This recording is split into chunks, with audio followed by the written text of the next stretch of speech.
اللو كارب دايت او النظام الغذائي منخفض النشويات، اكيد سمعتي عنه كتير لو انت بتحاولي تنزلي وزن او بتحاولي تحافظي على صحتك او تغيري نظام حياتك او نظامك الغذائي لنظام صحي اكتر. في ناس كتير بتنصح بيه لمرضى السكر ومقاومه الانسولين والسمنه او زياده الوزن. يعني اللو كارب نظام غذائي كويس جدا، ولكن في نقط مهمه جدا لازم نعرفها ونفهمها كويس لو احنا بنفكر نعمل لو كارب، علشان يبقى لو كارب بجد مش اي حاجه تانية واحنا بنقول عليها ان هي لو كارب. فهنشرح النهارده ايه هو اللو كارب دايت، نعمله ازاي، ومين اصلا هو اللي المفروض يعمل لو كارب. يعني لو انا شخص سليم هل انا محتاج اعمل لو كارب؟ لو انا بعاني من سكر، بعاني من مقاومه انسولين او من اضطراب مناعي، هل انا محتاج اعمل لو كارب ولا لا؟ لانه مفيش حاجه واحده بتنفع لكل الناس. وايه هو الفرق بين اللو كارب وبين الكيتو دايت رغم ان هما الاثنين تبع نفس الابروتش او المنهج يعني. وهنشرح ايه هو الابروتش او المنهج ده علشان نبقى فاهمين احنا بنتكلم عن ايه بالظبط. في معلومات كتير قوي مهمه موجوده في الحلقه دي، فما تنسوش بقى تعملوا لايك للحلقه، ولو انتوا اول مره تشوفوني تعملوا سبسكرايب للقناه وتفعلوا الجرس علشان توصلكم كل الحلقات الجديده.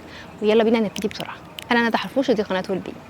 تعالوا الاول نتعرف بسرعه على اللو كارب دايت علشان هو ده هيبقى البيزك اللي احنا هنبني عليه كل المعلومات والكلام اللي احنا هنقوله جوه الحلقه بتاعتنا. في منهج او نظام لعلاج مشكله السمنه اسمه الهرمونال ابروتش تو لوز ويت، يعني منهج بيعتمد على تظبيط هرمونات الجسم علشان نقدر ننزل وزن ونحل مشكله السمنه. المنهج ده هو اللي بيندرج تحته كل انظمه اللو كارب او خفض النشويات، زي اللو كارب، الكيتو دايت، وحتى الصيام المتقطع. هو صحيح انه الصيام المتقطع مش نظام دايت، هو نمط للاكل اكتر، ولكن هو بيندرج تحت نفس المنهج ده. الفكره هنا انه قطع النشويات مش بس مرتبط بنزول الوزن، قطع النشويات مرتبط كمان بحل مشاكل صحيه كتير زي مقاومه الانسولين والبري دايابيتس مثلا، او ما قبل السكري، وحتى السيطره على السكر للناس اللي عندهم سكر بالفعل، والسيطره كمان على المشاكل المرتبطه بالالتهاب زي الاضطرابات المناعيه. وهنشرح ليه النشويات بتزود الوزن وبتجيب مقاومه انسولين وبتزود الالتهابات. بس لازم نقول انه في انواع كتير من الانظمه الغذائيه منخفضه النشويات زي اللو كارب، الكيتو، الباليو، الكارنيفور. كل نوع منهم بيكون افضل في حالات معينه، ده بقى بيتحدد على حسب الحاله الصحيه. يعني في ناس مثلا افضل ليهم الكيتو، وناس افضل ليهم الكارنيفور، وهكذا. جميل جدا. طيب مين بقى الناس اللي اللو كارب كويس ليهم؟ خدوا بقى المفاجاه دي، اللو كارب هو افضل نظام غذائي للاصحاء، الناس اللي صحتهم كويسه، الناس اللي ما عندهمش اي مشاكل صحيه، اللي هم بس عايزين يعملوا نظام يحافظ على صحتهم، او مثلا عايزين يثبتوا وزنهم وهم بيتمرنوا، عايزين يكسبوا ماسل ماس، كتله عضليه. ليه؟ لانه اللو كارب هو النظام الوحيد اللي مش بيقطع النشويات تماما، ولكن هو بيقننها بكميات محدده ومن انواع معينه، مش بيقطعها خالص زي الكيتو دايت مثلا. الطبيعي ان كل الناس نظام حياتها يبقى لو كارب، يبقى نظام منخفض النشويات. موضوع انه النشويات هي اساس اكلنا واكتر حاجه بناكل منها بكميات كبيره وطول الوقت، هو ده اللي بيجيب للناس امراض السكر ومقاومه الانسولين. فليه انا لازم استنى لما ده يحصل علشان ابدا اتعامل مع النشويات بحذر اكتر من كده؟ النشويات المفروض تكون اقل واخر حاجه في الوجبه بتاعتي، وهو ده بالظبط اللي بيعمله اللو كارب دايت. هو مش بيقلل اكلك، هو هدفه ان هو يغير تفكيرك في الاكل، يغير شكل الطبق بتاعك من طبق كله نشويات وجنبها حته لحمه او خضار لطبق اغلبه بروتين ودهون وجنبهم شويه نشويات صغيرين، ومش ريفايند، مش نشويات مكرره، مش مصنعه، يعني مش عيش ومكرونه. هنشرح دلوقتي ايه هو بالظبط اللو كارب ونعمله ازاي، وبعد كده هنتكلم اكتر في موضوع هو ينفع لمين، وهل هو فعلا افضل نظام للناس اللي بتعاني من السكر ومقاومه الانسولين والاضطرابات المناعيه والالتهابات ولا لا. اللو كارب دايت في الحقيقه هو ملوش قواعد محدده قوي، مش زي الكيتو دايت مثلا اللي هو لازم بيقول لك ان انت لازم ناخد 20 جرام نشويات بس في اليوم، وعلى الاقل 70 جرام دهون علشان الجسم يقدر يدخل في الكيتوسيس او الحاله الكيتونيه او حاله حرق الدهون باستمرار، يعني هو يعتمد على طاقه الدهون. لا، اللو كارب القاعده الوحيده فيه هي تقليل النشويات لحد 100 جرام في اليوم. وعكس ما ناس كتير فاهمه، اللو كارب مش بيعتمد على عدد السعرات الحراريه، ان احنا نقلل عدد سعراتنا علشان نخس. لا، هو زي ما شرحنا بيعتمد على تظبيط الهرمونات، بيقلل هرمونات تخزين الدهون وبينشط هرمونات حرق الدهون اكتر، وده بيحصل عن طريق تقليل كميه النشويات وعدد مرات اكل النشويات خلال اليوم، وده بيحصل عن طريق تنظيم النمط بتاع الاكل اللي هو الصيام المتقطع. خلونا متفقين انه عيله اللو كارب كلها ما تنفعش من غير صيام متقطع، لانك لو عايز تقلل هرمونات حرق الدهون اللي هو يعني هرمون الانسولين، ما ينفعش نبقى قاعدين بناكل طول اليوم، لانه كل مره احنا بناكل فيها ده بيسبايك الانسولين، يعني بيخلي الجسم يفرز انسولين. حتى بالمناسبه لو احنا مش بناكل نشويات، النشويات بتخلي الانسولين يتفرز بسرعه اكبر وبكميات اكبر بكتير، لكن كل الاكل بيستدعي افراز الانسولين. ايوه، يعني اعمل ايه باختصار في اللو كارب دايت؟ طالما انا مش بقلل سعراتي المفروض اعمل ايه؟ باختصار شديد، بدل ما احنا بنخلي النشويات اول واكبر حاجه في الوجبه، بخليها اخر واقل حاجه. وجبتي بتبدا بطبق السلطه ده لو انا ما عنديش مشاكل مع هضم الالياف ومش بتعمل لي انتفاخات ولا امساك. بعد كده باخد كميه كافيه من البروتين ومن الدهون. قد ايه الكميه دي؟ الكميه دي هي الكميه اللي تحسسني ان انا شبعانه، وده بيختلف من شخص للتاني، مش كل الناس زي بعض. ولكن لو انا اساس وجبتي هو البروتين والدهون الصحيه، هشبع اسرع ومش هحتاج اكل منهم كتير، ده في حاله لو انا باكلهم من غير نشويات. واخر حاجه في الوجبه هبتدي اخد النشويات اللي هي لا تتخطى ال 100 جرام في اليوم كله، سواء كنت انا بقى باخد وجبه وجبتين 3، هم 100 جرام في مجموع كل ده. بالطريقه دي هتلاقي نفسك اصلا انت مش قادره تاكلي نشويات، اولا لان انت هتكوني اوريدي خلاص شبعتي بنسبه كبيره جدا. ثانيا، انواع النشويات اللي معانا مش هنقدر ناكل منها كميات كبيره، وهنقول هي ايه بعد شويه. بس باختصار هو مش عيش، يعني انا مثلا لو باكل لحمه مش هقدر احطها في رغيف واكلها، عشان كده مش هقدر اكل منها كتير. طيب انا بحدد ازاي انا هاخد كام وجبه في اليوم؟ الصيام المتقطع. الصيام المتقطع هو اللي بيحدد ده. اولا مفيش حاجه اسمها سناكس مع اللو كارب دايتس. عامه الوجبات الخفيفه بترفع الانسولين كل شويه، وده معناه ان هي بتجوعنا مش بتشبعنا، كمان بتخلي احتماليه ان احنا ناخد نشويات اكتر تزيد. ثانيا، ببدا صيام متقطع حسب انا ببدا منين، لانه زي ما بنقول الناس مختلفين. حد بياخد مثلا 3 وجبات في اليوم بس، غير شخص عنده مقاومه انسولين وبياكل طول النهار، بياخد 3 وجبات رئيسيه وطول اليوم ياخد في سناكس، عمال ياخد في شيبسي وشوكولاته وجانك فود. لو انا متعوده على السناكينج والوجبات الخفيفه، يبقى انا اول حاجه هعملها ان انا هقطع السناك، باخد بس في اليوم 3 وجبات وبصوم 12 ساعه. لو انا العادي بتاعي ان انا باخد 3 وجبات بس ما باخدش سناكس، هخلي يومي وجبتين بس واصوم مثلا 14 ساعه. بعد فتره من الاعتياد على الصيام وتقليل النشويات، الاحساس بالجوع بيقل كتير جدا، وبعد كده بقدر ارفع عدد ساعات الصيام بتاعتي كل ما بقدر. ارفعها بقى بالتدريج لحد ما اوصل ل 16 ساعه، 18 ساعه، 20 ساعه. واقدر كمان اعمل اوماد. اوماد يعني ايه؟ يعني 1 ميل ا داي، وجبه واحده بس في اليوم، وبقيه اليوم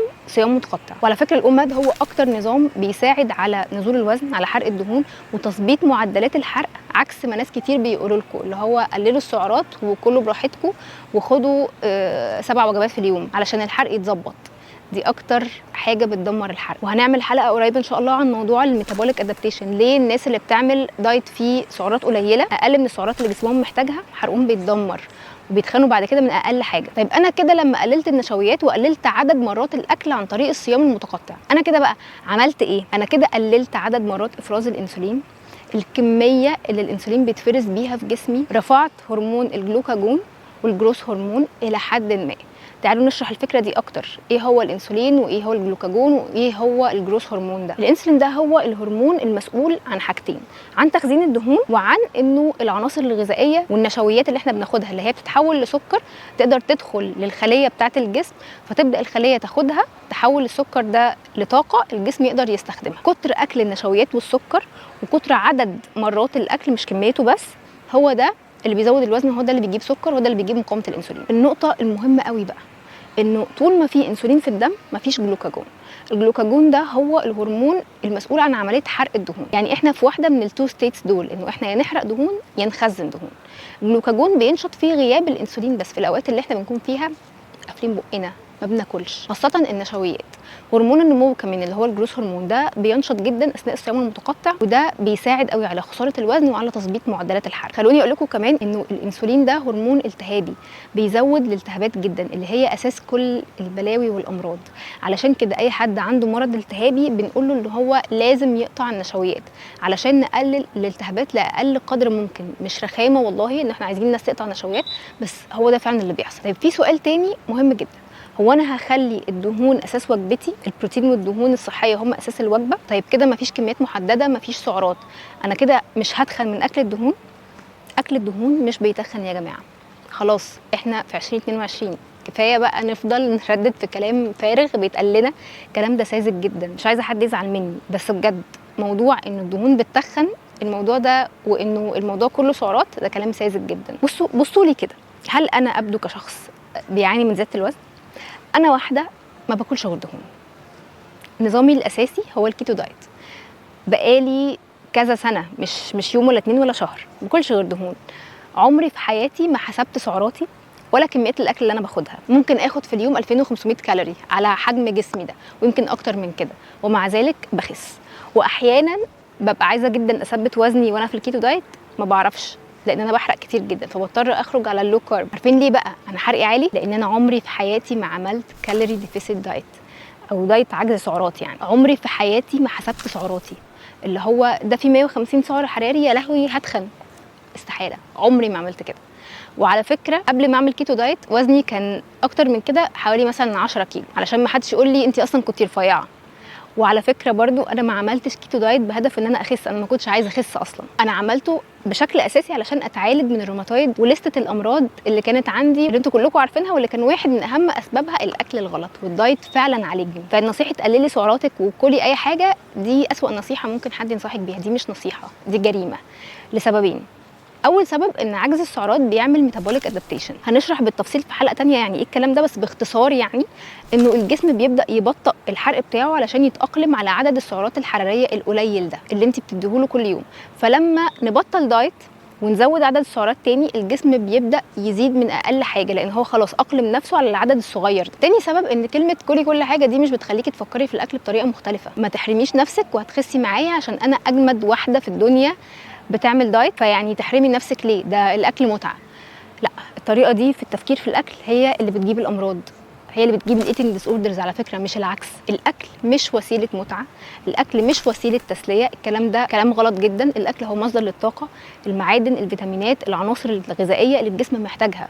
مفيش مانع اوكي ان انا استمتع بالاكل بس ودن الاكل الصحي. لو انا ما بحبش الاكل الصحي اشوف بدايل صحيه، اطبخ الاكل بطرق مختلفه وجديده، ولكن ما اروحش اكل شيبسي عشان هو ضمن سعراتي واقول انا كده عامله دايت بدون حرمان. اصل الشيبسي ده ضمن سعراتي الحراريه القليله اللي انا باخدها كل يوم، دي كارثه، دي جريمه احنا بنرتكبها في حق اجسامنا، واللي بينصحنا بكده هو مجرم اكتر. وده هيودينا لنقطه تانية، هو ايه الاكل الممنوع وايه هي انواع النشويات المسموحه في اللو كارب. اولا كل البروسيسد فود ممنوع، اي اكل مصنع ممنوع. الاكل المصنع ده عباره عن مرض احنا بنجيبه بنشتريه حرفيا بفلوس بندخله جسمنا من غير مبالغه، سواء بقى كان نشويات او غيرها. يعني مثلا اللحوم المصنعه دي مش لحوم اصلا، دي امراض. ثانيا طبعا كل النشويات المكرره كلها ممنوع، على راسها السكر والدقيق، دقيق القمح، الذره، الشوفان. حتى الشوفان حتى الشوفان ما هو برضو مصنع. في نوع واحد بس من الشوفان هو اللي معانا وهتكلم عليه دلوقتي، اقول لكم هو ايه بالظبط. المكرونه بانواعها هي كمان دقيق مصنع.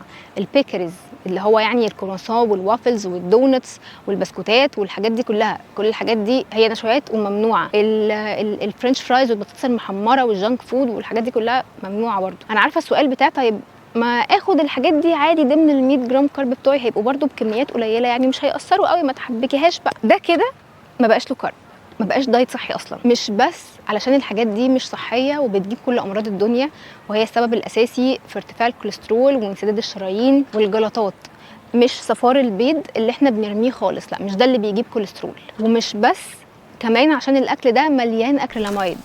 الاكريلاميد ده هو مركب كيميائي بينتج من تسخين او طهي النشويات على درجات حراره عاليه جدا، خاصه لما بتتخلط مع الدهون زي البطاطس المحمره مثلا، دي من اعلى الحاجات اللي فيها اكريلاميد. ومش عايزه اخوفكم بس هو الاكريلاميد ده مرتبط جدا بالاصابه بالسرطانات، وهسيب لكم لينكات فيها دراسات بتقول الكلام ده. ومش بس عشان الاكل ده خالي من اي قيمه غذائيه وبيقضي على بكتيريا الامعاء اللي هي جهازنا المناعي وصحتنا كلها فيها، لا ده الفكره كمان انه الاكل ده لو اخدنا منه عمرنا ما هنقدر نوقف عند 100 جرام نشويات، لانه الاكل ده محتواه من السكر والنشويات عالي جدا جدا، الى جانب ان هو طبعا بيرفع الانسولين بجنون، فبيجوع جدا، بيخلينا نحس ان احنا جعانين وعايزين نشويات طول الوقت بعد مده قصيره جدا ما ناكله. طيب ايه هي النشويات المسموحه في اللو كارب دايت لما كل الحاجات دي ممنوعه؟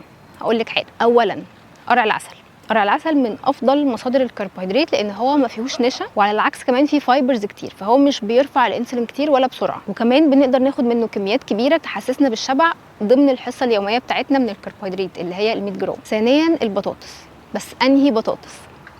البطاطس المسلوقه بس. البطاطس المحمره طبعا زي ما قلنا ممنوعه تماما، دي كارثه. البطاطس هتشبعك جدا مش هتقدري تاخدي منها كتير لو خدتيها بالطريقه دي، ان هي تكون اخر واقل حاجه في الوجبه بعد البروتين وبعد الدهون. البطاطس كمان مش بروسيس، ده هي حاجه طبيعيه ما عدتش على عمليات تصنيع كتير. طبعا افضل حاجه نعملها مع البطاطس ان احنا نعملها زي اي خضار، ان احنا نقشرها كويس ونشيل طبقه كبيره من القشره، عشان دي اللي بيكون عليها اغلب كميه المبيدات والهرمونات والرش وكل الحاجات دي، فبنشيل القشره ونسلقها عادي. بعد كده البطاطا الحلوه برده مسلوقه او مشويه. بعد كده الشوفان، بس مش اي شوفان، الشوفان سريع التحضير، شوفان الحبه الكامله دي الشوفان.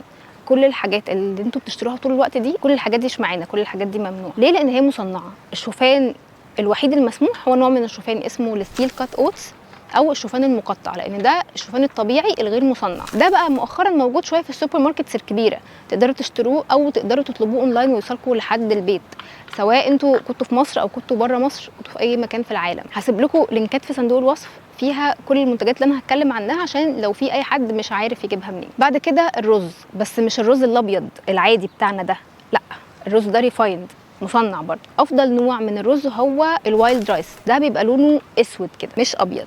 بعد كده انواع الرز اللي بتبقى جلوتين فري، البسماتي والكارجو. بس اي نوع رز هنعمله لازم يتنقع قبل التسويه بمده كبيره، يتنقع في ميه، ممكن كمان نعمله في حله ضغط.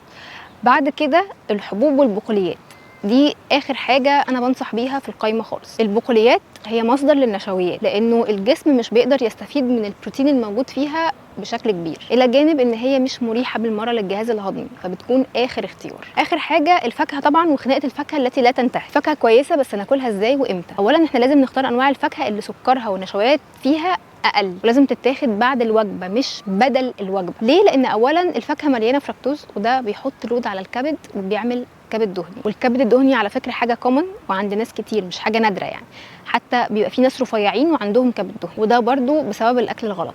ثانيا لانه الفاكهه اللي فيها سكر كتير مش هنقدر ناخد منها كميات كبيره تحسسنا ان احنا اكتفينا خلاص ضمن ال 100 جرام. يعني مثلا لو انا اخدت تفاحيه موزايه، انا كده خلاص تقريبا خلصت كل حصه النشويات بتاعتي. طيب لو انا حد ما بقدرش استغنى عن النشويات في يومي ولازم اكل نشويات، هقعد بقيه اليوم اكل صوابعي؟ على عكس مثلا لو خدت تين شوكي، لو خدت بيريز، لو خدت فراوله، اقدر اخد منهم كميات اكبر واخد منهم سكر ونشويات اقل، لان هم سكرهم قليل. وكمان بعد الوجبه، لان انا بعد الوجبه مش هقدر اخد فاكهه كتير، لان انا اساسا هكون شبعانه، فكميه بسيطه هحس ان انا اكتفيت جدا. فبليز من فضلكم وقفوا السناكينج والاكل في اي وقت، لان ده مش موضوع بسيط، ده هو ده اللي بيخليكم تاكلوا كتير وطول الوقت، بيخليكم طول الوقت تحسوا ان انتوا جعانين. عايزه اقول حاجه كمان عشان تقريبا كل الناس بتعملها مع اللو كارب، الحليب واغلب منتجات الالبان مش معانا، سبيشالي الحليب البقري، اللبن البقري ومنتجاته دي مش حاجات صحيه. هنتكلم برضو في الموضوع ده، مش بس علشان هي بتحتوي على لاكتوز، واللاكتوز ده مصيبه وغالبيه البشر ما عندهمش القدره ان هم يتعاملوا مع اللاكتوز، بس عشان كمان البقر اللي بيجي منه الحليب ده بياخد كميات رهيبه من الهرمونز والمضادات الحيويه، وبيتغذى على اعلاف رديئه جدا، فبيكون محرض على الالتهاب. الحاجات اللي احنا ممكن ناخدها من منتجات الالبان هي الزبده الطبيعيه والاجبان الطبيعيه، والافضل ان هي تكون اجبان قديمه، يعني مثلا زي الرومي والبرمجان والجوده والحاجات دي، لانه احنا يعني ما بناخدش اجبان جايه من بقر متربي على العشب جراس فيد ولا اورجانيك. اغلبنا اصلا عندنا مشاكل مع اللاكتوز وما يعرفش. تمام، طيب ايه هي السبلمنتس او المكملات الغذائيه اللي انا محتاجاها لو انا ببدا لو كارب؟ اولا قلنا ان احنا بنقلل النشويات، فده معناه ان احنا فقدنا ميه محبوسه كتير. الميه دي بنفقد معاها معادن وشوارد، وده بيخلينا محتاجين نعوضها عن طريق الالكترولايتس. الالكترولايتس اما بنشتريها جاهزه اما بنعملها في البيت لو احنا مش قادرين نشتريها. هسيب لكم هنا حلقه الالكترولايتس فيها كل التفاصيل ازاي ممكن تعمليها في البيت. كمان غالبيه الناس اللي بتقطع او بتقلل الكارب، بتعمل صيام متقطع، ممكن في البدايه يحسوا ان هم مهبطين او ان هم ما عندهمش طاقه، خاصه لو بيتمرنوا. الام سي تي اويل بقى بيحل المشكله دي من غير ما يكسر الصيام المتقطع، لان هو بيدي طاقه وبيدي باور وتركيز من غير ما يكسر الصيام. هتلاقوا برده كل التفاصيل عنه في حلقه هسيبها لكم هنا. المغنيسيوم مهم جدا جدا في الوقت ده، لان هو من ضمن المعادن اللي احنا بنفقدها، وده بيسبب لناس كتير كرامبس وبيسبب لهم ارق، ودي من ضمن المشاكل اللي بتواجه الناس لما بتبدا تعمل لو كارب. هسيب لكم برده الحلقه بتاعته هنا عشان لو عايزين تعرفوا كل المعلومات عن المغنيسيوم، وكل المكملات اللي انا اتكلمت عنها هتلاقوها موجوده في صندوق الوصف. طيب تعالوا بقى نرجع كده لورا شويه. انا قلت انه اللو كارب هو نظام الدايت المفروض الناس الاصحاء هي اللي تعمله. طيب الناس اللي عندهم سكر، الناس اللي عندهم مقاومه انسولين، الناس اللي عندهم كوليسترول عالي، كبد دهني، امراض مناعيه، زياده وزن، ليه مش المفروض الناس دي تعمل لو كارب؟ والمفروض يعملوا ايه لو هم مش هيعملوا لو كارب؟ ليه؟ لانه اللو كارب زي ما قلنا هو مش بيمنع النشويات خالص، هو بيقللها بس، بيقنن دخولها. كل الناس وكل الحالات الصحيه اللي احنا ذكرناهم دول لازم يقطعوا النشويات مش يقللوها. طب ليه لازم يقطعوا النشويات؟ تعالوا نتكلم اولا عن جروب السكر. الناس اللي عندهم مرض السكر، عندهم مقاومه انسولين، عندهم زياده وزن اللي هي بتحصل بنسبه 99% بسبب مقاومه الانسولين، كل دول لازم يقطعوا السكر والنشويات تماما. ليه؟ لانه الناس دي مشكلتها الاساسيه بدات لما خلايا جسمهم فقدت السنسيتيفيتي بتاعتها، الحساسيه بتاعتها للانسولين، بسبب تكرار اكل النشويات بكميات وعدد مرات كبير. المين فاكتور او العامل الاساسي هنا علشان الحساسيه دي ترجع تاني هو ان الانسولين يفضل غايب لفترات طويله، فالخلايا دي تستعيد الحساسيه دي تاني. هسيب لكم كمان لينك حلقه مقاومه الانسولين هنا عشان انتوا لو عايزين تعرفوا اكتر عن مقاومه الانسولين، نعرف ازاي ان هي عندنا ونعالجها ازاي. فكل الناس دي لازم تقطع النشويات تماما لحد ما نعالج مقاومه الانسولين. هي مقاومه الانسولين بتتعالج؟ طبعا بتتعالج. مقاومه الانسولين بس محتاجه التزام لمده ما تقلش عن 6 شهور. مقاومه الانسولين دي هي مرحله ما قبل الاصابه بالسكري، مفيش معاها هزار، مفيش تهاون في حاله لو انا عندي مقاومه انسولين. حد هيقول لي طيب انا عملت تحليل مقاومه الانسولين والسكر وطلعت زي الفل ما عنديش مقاومه انسولين. هقول لك لا، لو وزنك زايد، لو عندك اعراض مقاومه انسولين، فانت عندك مقاومه انسولين حتى لو التحاليل بتقول عكس كده، لانه في المرحله اللي هي بتبقى قبل الاصابه بالسكر على طول التحاليل دايما بتكون سليمه. فجاه المريض يلاقي نفسه جاله سكر ويبقى مستغرب جدا ازاي ده حصل وانا كنت بحلل ومطمن على نفسي. الجروب بقى بتاع ارتفاع الضغط، كوليسترول، الكبد الدهني، لانه هي دي الامراض دي بتبقى كده عامله زي الباكج، لوكشه كده بتيجي مع بعضها. كل دي اصلا امراض مرتبطه باكل النشويات والاكل المصنع، سبيشالي خاصه الدهون المهدرجه والمصنعه. اللي عايز يعالج المشاكل دي لازم يقطع السكر ولازم يقطع كل الاكل المصنع، ولما يعالجها يبقى يفكر يعمل لو كارب. الجروب الثالث بقى بتاع الاضطرابات المناعيه اللي انا شخصيا كنت واحده منهم، لازم نقطع النشويات لان هي محرضه على الالتهاب، وانا شرحت الكلام ده كتير قبل كده. وانا نفسي ما خفتش من الروماتويد الا لما قطعت النشويات لفتره طويله جدا لحد ما قدرت اتعافى تماما. ولحد دلوقتي لسه نظامي الاساسي غالبا هو الكيتو دايت، احيانا بعمل باليو، احيانا بعمل لو كارب، بس مستحيل اطلع عن الحاجات دي. ما طلعتش اصلا من الكيتو الا لما رجعت احسن من الناس الطبيعيه. طيب كل دول يعملوا ايه؟ يعملوا كيتو دايت، هو الانسب ليهم في المرحله دي، في مرحله التعافي، لانه كل دول محتاجين يقطعوا النشويات. الكيتو دايت هو اللي بيعتمد على تقليل النشويات لحد 20 جرام بس يوميا من مصادر غير نشويه، يعني الكربوهيدرات اللي بتكون اصلا موجوده في مصادر البروتين والدهون، وبيزودوا الدهون الصحيه. يعني الدهون الصحيه بتكون حوالي 70% من الوجبات بتاعتنا، وبناخد كميات متوسطه من البروتين. هتلاقوا شرح تفصيلي للكيتو دايت في الحلقات اللي هتظهر هنا لو عايزين تعرفوا معلومات اكتر عنه وازاي تعملوه. حد هيقول لي طيب لا اصل انا بحب المكرونه قوي، او انا ما اقدرش اعيش من غير عيش، اصل الجانك فود كل يوم قدامي في البيت، كل الناس اللي معايا في البيت بياكلوا جانك فود. خلاص ما تدورش على ان انت صحتك تبقى كويسه. كل حاجه في الحياه اختيار، كل حاجه ليها ثمن. محدش هيقعد طول الوقت ياكل شيبسي وياكل شوكليت ويشرب ريد بول وياكل جانك فود ودونتس ضمن سعراته الحراريه ولا ضمن الكارب بتاعه ويسال انا ليه جالي مرض مناعي، او يستغرب انا ليه جالي مقاومه انسولين، او انا ليه جالي سكر، او انا ليه ما بخفش من التهابات القولون، او بعد الشر عليكم كلكم، بعد الشر عليكم، انا ليه جالي سرطان. انا وناس تانية غيري كتير جدا اخترنا الصحه وقدرنا نرجع كويسين ونرجع احسن من الاول. بس علشان نوصل لده قررنا ان احنا نتخلى عن حاجات كتير قوي انت ممكن تكون شايفها ممتعه، احنا خلاص ما بقيناش شايفينها ممتعه، لانه احنا غيرنا مفهومنا ونظرتنا للاكل وللحياه كلها. انت كمان تقدر تختار، لسه تقدر تختار، لانه في الحقيقه احنا كل يوم بنختار، كل مره بناكل فيها ده بيبقى قرار، بيبقى اختيار.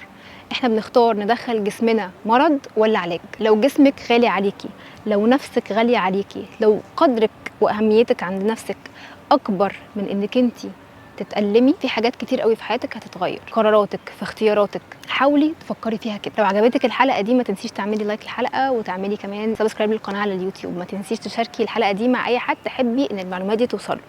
ولو عندك اي سؤال او في اي موضوع حابه ان احنا نتكلم فيه سيبيهولي في الكومنتس. ولو عايزه تاخدي فكره عن الاستشارات والبرامج هتلاقي لينك موجود في الديسكربشن. اشوفكم الفيديو الجاي. باي باي.